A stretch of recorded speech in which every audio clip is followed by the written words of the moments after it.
Créativité et esprit critique. Galilée appuyant la théorie de Copernic concernant la place occupée par la Terre dans l'univers? Dire que ça lui a valu condamnation par le tribunal de l'Inquisition? Ou bien De Vinci et son idée de voler dans les airs? Ne plus considérer l'air comme un vide, mais comme une matière? Incroyable. Einstein et sa théorie de la relativité générale face à la loi de l'attraction universelle de Newton.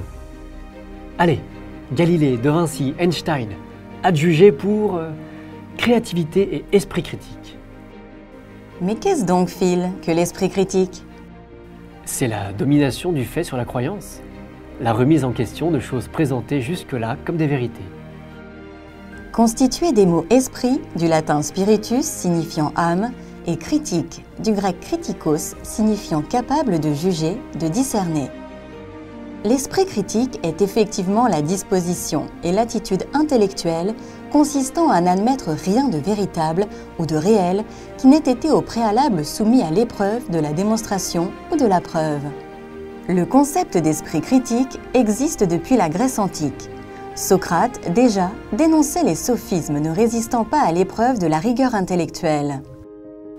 Esprit et pensée critique sont-ils synonymes? Ils sont souvent perçus comme tels. Robert Ennis, 1985, parle de pensée critique, une pensée raisonnable et réflexive, orientée vers une décision quant à ce qu'il faut croire ou faire. Pensée qu'il attribue à une personne éduquée et non à tous.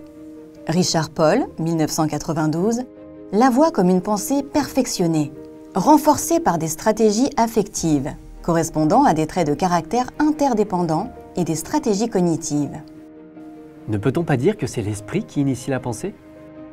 En effet, Phil, il est judicieux de dire, même si tous ne s'y entendent pas, que l'esprit, prédisposition que l'individu possède pour interpréter diverses réalités de façon critique, déclenche la pensée critique, soit la capacité à mobiliser la raison en vue d'une réflexion visant l'objectivité. De l'esprit à la pensée jusqu'au jugement d'une certaine façon? Exactement. Le jugement critique serait l'action finale, l'aboutissement de l'esprit ayant enclenché la pensée. Un esprit sachant douter. Ça participe à faire grandir chacun, mais également à préserver la démocratie. La pensée critique permet effectivement de faire des choix éclairés dans sa vie personnelle et de citoyen, tenant compte des besoins humains et environnementaux. Des citoyens conscients et critiques sont seuls capables d'améliorer le monde. De plus, celui qui ne fait pas preuve d'esprit critique pourra être facilement trompé par de fausses informations circulant chaque seconde sur Internet. L'esprit critique est-il accessible à tous? Assurément, mais la réponse n'a pas toujours été celle-ci. Jacques Boisvert, à la fin du XXe siècle, opposait encore une méthode de questionnement susceptible d'être enseignée à tous. La pensée critique a une attitude innée incessible, l'esprit critique. Tu vois, lui aussi faisait la distinction entre les deux termes. En somme, l'esprit critique conjugue la liberté de douter, de s'exprimer et la rigueur intellectuelle. Exactement. Retiens qu'il se heurte parfois à certains obstacles. Galilée et Einstein en sont de bons exemples. La pression sociale et la force de l'habitude peuvent être aussi dangereuses pour celui qui exerce son esprit critique que l'erreur humaine. De toute façon, Phil, lieu et époque ont poids sur les champs d'exercice de l'esprit critique.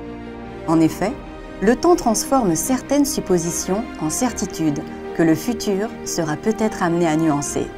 Einstein, Galilée, De Vinci, éthique professionnelle.